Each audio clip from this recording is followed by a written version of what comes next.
પહેલા જયારે આવી હતી ત્યારે પેઇન વધારે હતો. મારી પ્રોસેસ અને ટ્રીટમેન્ટ હતી ને ત્યારે ઓલમોસ્ટ 70% મને રાહત હતી. સ્વેલિંગ બી ઓછી, પેઇન તો હાલ ના બરાબર જ છે.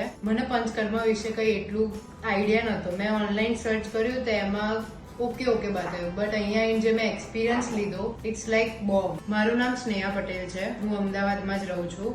મને રાઈટ એલ્બોમાં સ્વેલિંગ ને પેઇન કોન્સ્ટન્ટલી રહેતું હતું. અમે ફેમિલી ડોક્ટરને કન્સર્ન કર્યું પણ પેઇનમાં બી કોઈ ફરક નહીં, કશામાં બી કોઈ ફરક નથી. અને નિમેશ અંકલના ત્યાં મમ્મીની ટ્રીટમેન્ટ ચાલતી. મારા મમ્મીને બી આરે છે, તો એને ડોક્ટરે કહી દીધું હતું કે ઢીચણનો ઘસારો છે. એટલે પછી મને એવું થયું કે આ એજમાં મારી મમ્મી કરી શકે એટલે હું બી કરી શકું. એના પછી અહીંયા 5 દિવસ પંચકર્મમાં આવી હું. મારી પ્રોસેસ અને ટ્રીટમેન્ટ હતી ને પેઇન તો હાલ ના બરાબર જ છે. અહીંયા બધા કોઓપરેટ બી બહુ સારી રીતે કરે છે. બહુ મજા આવી પંચકર્મમાં. કોઓપરેટિવ છે બધા.